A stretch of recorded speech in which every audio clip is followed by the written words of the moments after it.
Last paper discuss करते हैं। 76 बातचीत नहीं। 7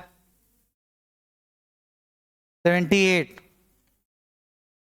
9 सोल्यूशन टेलीग्राम चैनल पे 1 बजे आता है ना, रेगुलर आ जाता ना।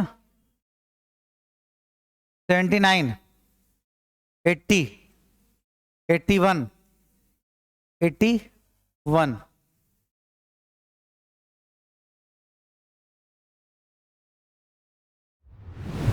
एक वस्तु का अंकित मूल्य 400 रुपये है, 300 में बेचा जाता है तो 15% हानि होती है। वस्तु को क्रय मूल्य से कितने % अधिक पर बेचा जाए, मूल्य अंकित किया जाए। किया गया है, कह रहा है अंकित मूल्य 400 है, जब 300 में बेचा तो 15% हानि हो गई। समझ रहे मेरी बात? MP पता है और SP पता है, मतलब 400 रुपये वाली चीज को जब हमने 300 में बेचा तो हमें 15% की हानि हो गई। ठीक, तो इसका मतलब ये कि ये 20 है तो ये 17 है। तो अगर आपको 17 बराबर पता है, 20 बराबर चाहिए, तो आपका हो जाए कितना, 6000 बटे 17। अब 6000/17 आ जाएगा तो CP और MP आ जाएगा। अब यहाँ परसेंटेज का परिवर्तन पूछा गया। अगर आप परसेंटेज के चक्कर में उलझ गए, एक्चुअल डेटा में उलझ गए, तो आपका टाइम फालतू चला जाएगा। 6000/17, क्योंकि आपसे रुपए में तो पूछा नहीं गया, आपसे परसेंटेज, तो आप तुरंत रेशियो के बारे में सोचा करो। 0 0 कैंसिल, 0 0 कैंसिल। ये आपका 4 है तो ये आपका 15, तो ये उधर चला जाएगा 17। इसका मतलब हुआ कि 15 वाली चीज को 17 लिखा गया था। CP/MP रेशियो यही पूछा गया कि क्रय मूल्य से कितना अधिक, तो 2 अधिक 15 से इंटू 100। ठीक, तो 1/15 होता है 6 होल, है ना, तो दुगना 12 से ज्यादा तो 13। तो ये साफ साफ दिख रहा है कि 12 के अराउंड, और 12 के अराउंड एक ही ऑप्शन है, तो क्लोज करने की जरूरत ही खत्म हो गई, बात खत्म हो गई। नहीं है समझ में? अब क्वेश्चन सॉल्व होने के बाद कुछ भी और सोच लो। जैसे एक बार हमने सॉल्व कर लिया, अब मैं कहूं कि मुझे 15% जब मैंने कम किया तो मुझे नुकसान होने लगा, मतलब मैंने 300 में बेचा। अब यहां से देखा जाए तो कम कितना किया, तो पता चला कि 1/4 25% कम किया, और वो तो बस फालतू बात है। मतलब फर्स्ट अटेम्प्ट में क्वेश्चन में ये करना चाहिए, ये आपके एग्जाम फर्स्ट अटेम्प्ट में आता है। ठीक, बाकी क्वेश्चन पढ़ने के बाद मैं एकदम अलग से क्वेश्चन में कुछ बताने लगूँ, कुछ का मतलब फालतू, मतलब तो कोई मतलब धीरे धीरे क्रिएट होता है, वो ऑटोमेटिक आप कुछ और करने लगते हैं, वो अलग बात है। 82 3 4 5 86 7 8 9 90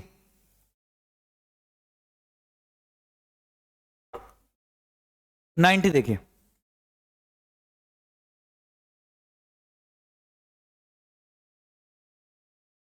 ये दिया गया पेंटागन। अब जैसे पेंटागन आएगा सब कुछ दिमाग में तो दी बेस्ट है, नहीं सब कुछ दिमाग में तो सोचते रहो।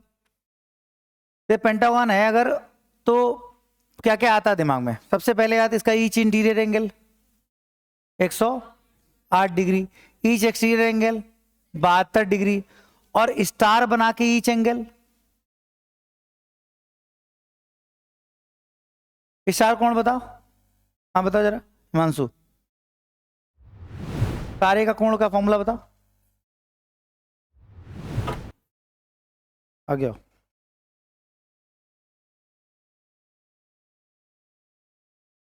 थोड़ा, आ गया। पढ़ा ना ज्योमेट्री?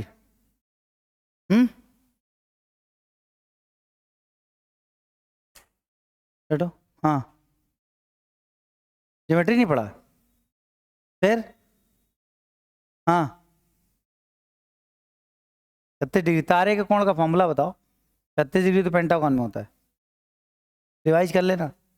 बैठो, मेरा प्रश्न ये है, मेरी बात ये है कि रोज समझाते रहते, आप समझ नहीं रहो। मैं जो कह रहा हूँ उसको समझो। मैं कह रहा हूँ मेरा प्रश्न ये नहीं कि आपको ये तारे का कोण कल के पेपर करते समय सैटरडे को नहीं आया था ना, जब आपके सामने क्वेश्चन आया तो क्या आपने पॉलीगॉन के बारे में सब कुछ पढ़ा? आप समझ रहे हो मैं क्या कह रहा हूँ? जब आपके सामने क्वेश्चन आया तो क्या आपने पॉलीगॉन और के बारे में सब कुछ पढ़ लिया? नहीं, बस ये गलती आपने करी। ये क्वेश्चन आप पेपर में एग्जैक्टली नहीं कर पाए, कोई फर्क नहीं पड़ता। अगली बार आप कर पाओ इसके लिए आपने क्या किया, इसके लिए ये किया जा सकता है कि जो क्वेश्चन आ गया है, हमारा रेगुलर होमवर्क यही है कि उसके बारे में, उस तरह की चीज़ों को हम जरूर एनालाइज करते समय सोचें। उसी पेपर में जब आप पेपर एनालाइज कर रहे थे, सोल्यूशन देख रहे थे, उसमें देखे पेंटा हमें पॉलीगॉन के बारे में क्या क्या दिमाग में, जो दिमाग में नहीं वहाँ मार्क कर लो कि पॉलीगॉन के बारे में ढूंढेंगे। अपनी कॉपी पलटो 2 मिनट मिल जाएगा कि उसमें स्टार का एंगल क्या होता है, एक्सटीरियर इंटीरियर सब कुछ तुरंत तुरंत आ जाएगा। विकर्णों का फॉर्मूला क्या होता है सब अगर आप सोचोगे तो अगली बार क्या होगा कि पॉलीगॉन से संबंधित जब दूसरा क्वेश्चन आएगा तो वो भी मेरा गलत नहीं होगा। ये चीज़ है। अर्थमेटिक में ऐसा कम हो पाएगा क्योंकि वहाँ कोई यूनिकनेस नहीं है, लेकिन एडवांस में हो जाएगा। और अर्थमेटिक में भी जहाँ फंसो उस तरह क्वेश्चन मार्क को एनालाइज करते समय लिख लो कि ये 5 पॉइंट है जो हमें पूरे दिन में 24 घंटे में कंप्लीट कर लेने, अगले दिन अगले पेपर के 5 पॉइंट कंप्लीट करने, बस ऐसे बढ़ता जाएगा। यहाँ वापस आओ तो पॉलीगॉन के स्टार का फॉर्मूला n-4 × 180 होता है, ठीक। तो इसलिए पेंटागन है तो 180 और बराबर होते हैं रेगुलर की वजह से, तो 5 से डिवाइड हो जाएगा तो 36 डिग्री। हो सकता है आपने ऐसे निकालो कि 72 करके, हाँ तो वो तो निकालोगे ना क्योंकि आपने पॉलीगॉन पलट के देखना ही नहीं, तो निकालते रहो। तो प्रत्येक बहिष कोण हो गया 36 डिग्री। इतनी बातें इस क्वेश्चन को देख के आपको समझ में आती हैं अगर आप हमारे अकॉर्डिंग चलोगे तो। क्वेश्चन देखा, इतनी बात तुरंत दिमाग में पूछा क्या उसने, अब जो पूछा वहां सब कुछ पता है या नहीं है, गायब है एक्सप्रेशन। क्या पूछा है, अरे ये सारे इंटीरियर एंगल 108 के हैं, सारे एक्सटीरियर एंगल 72 के हैं और स्टार के कोण 36 के हैं। अब इन्हीं में से कुछ पूछा होगा, वही रखवाए होंगे सब, नहीं रख पाओगे। चलो बढ़ो आगे। 91 2 3 4 5 6 7। पिछला पेपर कहाँ है, क्यों, क्या काम था बताओ। गाड़ी सर्विस 1 बजे एग्जैक्ट, फालतू बात। 97 8 97 ठीक है।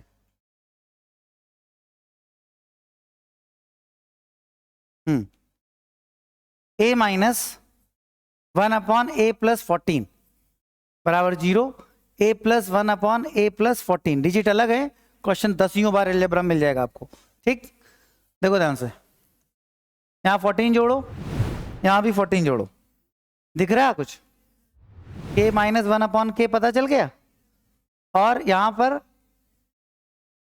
14 जोड़ो, ठीक, 14 जोड़ोगे इधर, तो इसका मतलब जब 14 ऐड करो 14 माइनस करो, इसका मान निकालना है। तो k - 1/k पता है, k + 1/k रूट के अंदर a² मतलब इसका स्क्वायर, तो 14 स्क्वायर और +4 तो कितना आ जाएगा 200। 200 का अंडर रूट निकले कितना आएगा 10√2 माइनस, नहीं मिला, पढ़े आगे। 98 9 100 हो गया। तो जैसे ये क्वेश्चन आया, क्वेश्चन आ गया, क्वेश्चन आ गया, तो यहां से बात खत्म नहीं होती, यहां से बात खत्म नहीं होती, यहां से बात शुरू होती है कि आपने पेपर एनालाइज करते समय लिख लिया कि एक काम करेंगे कि जितनी भी टेंजेंट के बारे में जो भी बताया गया है वो आप देख लेंगे, ठीक। एक टाइम ऐसा आएगा ना कि हर क्वेश्चन जब आएगा तो उसके बारे में सब कुछ आप देख चुके होंगे, रोज रोज नहीं करना पड़ेगा, धीरे धीरे ये संख्या कम हो जाएगी। अगली बार जब टेंजेंट आएगा तो टेंजेंट हो चुका होगा, अगली बार कुछ और मार्क करेंगे, एक टाइम आएगा सब कुछ हम देख चुके होंगे, तो फिर लगे हाँ ये सब दिमाग में है। तो हर बार छोटे छोटे पॉइंट उसी पेपर एनालाइज करते मार्क कर लीजिए जरा सा कि भैया ये टेंजेंट आप देख लेंगे जरा। अगर टेंजेंट वाला सब कुछ दिमाग में है तो यहीं लिख डालो कि direct common tangent, indirect common tangent है कि नहीं। अगर डायरेक्ट कॉमन टेंजेंट जब वृत्त एक दूसरे को स्पर्श करें, अंता बाह्यता है ना, तो जब जो है स्पर्श करें तो 2√r1 r2 ये सब आपको याद है कि नहीं याद, ठीक। उसका इनवर्स कॉमन टेंजेंट, फिर जब सर्कल ड्रॉ किए जाते हैं तो टेंजेंट की संख्या 4 3 2 1, ये सारे टेंजेंट के बारे में इतना बताया गया, खत्म बात, हो गए टेंजेंट खत्म। बाकी और भी थ्योरम्स हैं वो भी सोच सकते हो साथ साथ, इतना करोगे तो आपका वो जो रिविजन आप सोचते हो ना कि इसका ये पढ़ लेते हैं, उससे बेहतर ये काम साथ साथ चल रहा होता है कम समय में। कम समय में सही जगह आप सटीक काम कर रहे होते हैं, वो पूरा ही हो रहा होगा। जब आप टॉपिक में पहुंचे तो पूरी हो जाएगी। पेपर कंप्लीट हो गया, आगे आइए।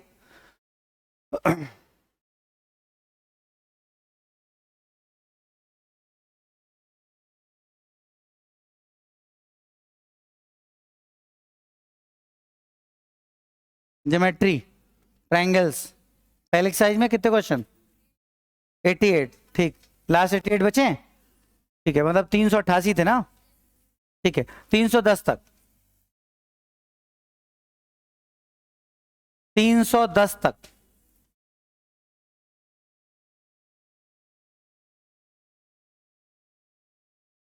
तीन सौ बीस तक, 330, 340, 50, 60,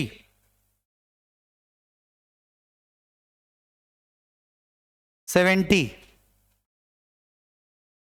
88 तक। कोई नहीं, ठीक।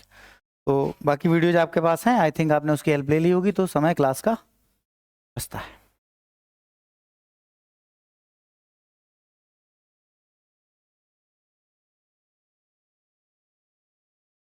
अगली एक्सरसाइज में कितने क्वेश्चन दिए थे? 50। नेक्स्ट एक्सरसाइज अचीवर्स में आई 50 क्वेश्चंस, 1 to 5, 5 to 10, 10 to 15, 20, 30, 35, 40,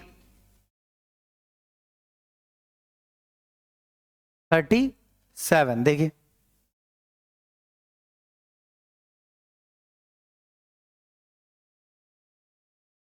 एक समबाहु त्रिभुज डी भुजा एबीसी को समत्रिभाजित करता है डी पर। समत्रिभाजित 1:2। मतलब अगर आप इस पूरे को ए मान लेते हैं तो भुजा को ए मान लीजिए, या 3a भी मान सकते हैं। ठीक है, 3a मान लीजिए, तो ये 3a मानोगे तो ये a हो जाएगा और ये आपका 2a हो जाएगा। 3a। ठीक, यहाँ से मिड पॉइंट पे परपेंडिकुलर ड्रॉ करिए। तो 1.5a हो रहा है तो इसको 6 कर लीजिए, या फिर चलो ए ही रहने तो काय जबरदस्ती वैल्यू हटाओ। तो ये आपका ए हो गया, तो ए हो गया, तो इससे आपका ये हुआ a/3, और मिड पॉइंट पर परपेंडिकुलर पड़ा तो उस कंडीशन में ये होगा a/2, है कि नहीं? ये होगा इन दोनों a/3, 2 से a/3 घटा दो, a/6, और ये √3/2a, और ये AD चाहिए। तो AD स्क्वायर बराबर √3/2 का a का होल स्क्वायर प्लस a/6 का होल स्क्वायर। ठीक, a की जगह बाद में a भी रखना है, तो 7ab बराबर 9ad square. Answer he a आ जाएगा। समझ गए? a की जगह बाद में a भी रख देना।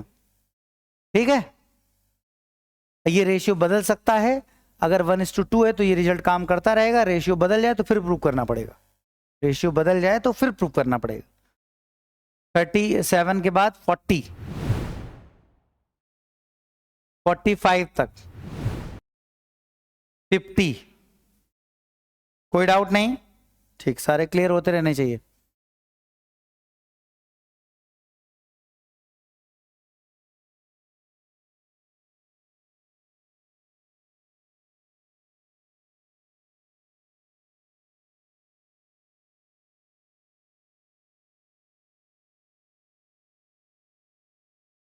आगे क्या दिया था? ऐसा ही ना? ठीक है, निकालिए सही। फर्स्ट एक्सरसाइज,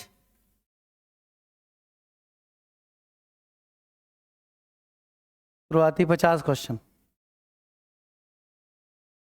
शुरुआती 100 क्वेश्चन। ठीक है, 1 to 5, 5 to 10, 10 to 15, 12 नंबर।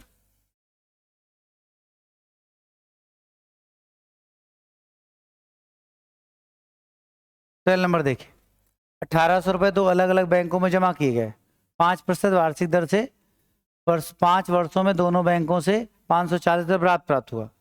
बड़ा ब्याज दर, उनमें से बड़ा ब्याज दर 9% है, तो छोटा ब्याज दर ज्ञात करो। ठीक है, तो 1800 रुपये को जो है अलग अलग बैंकों में जमा के 5 वर्षों में जो है 5 वर्षों में दोनों बैंकों से दिए जाने वाले कुल ब्याज, साढ़े ब्याजों में इतने रुपए का अंतर दिया गया है। यहाँ पर आपको ऐसा महसूस होता है जैसे 1800 रुपये को बांटा गया है, बट ऐसा कुछ नहीं है। डिस्ट्रीब्यूशन तो दिया ही नहीं ना, डिस्ट्रीब्यूशन कहाँ दिया है? उसने कहा 1800 रुपये जमा किया, तो इसका मतलब होता है प्रत्येक बैंक में जमा किए जाते हैं। कहना चाहिए ईच, लेकिन फिर ईच नहीं है तो मतलब सेम 1800 एंड 1800 हो पाएगा। ठीक है, अब देखो 540 का अंतर आया 5 सालों में, 1 साल में अंतर आता 108 का, कितने पर?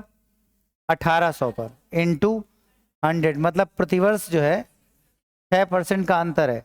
अगर बड़ा वाला 9 है तो छोटा वाला 3 होगा। 6 का अंतर है ना। चलो आगे 20 तक। ऐसा ही है, थोड़ा कंसीडरेशन के साथ ध्यान से लगा लीजिएगा, क्योंकि अक्सर हमने देखा है कि इसमें डाउट में उलझे रहते हैं, छोटी छोटी चीज़ें उलझा देती हैं। तो ठीक है, मौका है आपको, डाउट जो भी हो पूछ लीजिएगा, वीडियोज भी आपके पास है, उससे मदद लीजिए, बाकी मैं बता ही रहा हूँ। ठीक है, चलिए, तो इसको इस एसआई के बचे हुए प्रश्न जो भी हैं अगली क्लास में फिर से देखेंगे, मैनेज करके टाइम निकालेंगे। और 100 तक हो गए हैं। आप एसआई में सिर्फ आगे के 50 क्वेश्चन और लगाइएगा। कितने हैं पहले एक्सरसाइज मेरा बताओ? 300, आप 50 ही लगाइएगा। ठीक है, तो एसआई में जो 100 तक जब पहुंच जाएंगे 50 और लगाए, क्योंकि जब एक बार 100 तक के 150 तक डिस्कस होना जाएगा तो डाउट कम होने लगेंगे। ठीक है, तो सही रहेगा। लेकिन उधर ट्रायंगल में 100 लगा लीजिएगा। ट्रायंगल में 100 बातचीत नहीं, पता है, बहुत समझदार हो। ट्रायंगल में 100 क्वेश्चन और एसआई में 50 क्वेश्चन और आ गए, तो एसआई में 150 तक हो जाएंगे, ट्रायंगल में भी 150 तक हो जाएंगे। ठीक, गुड, 12 तैयार करें अच्छे से।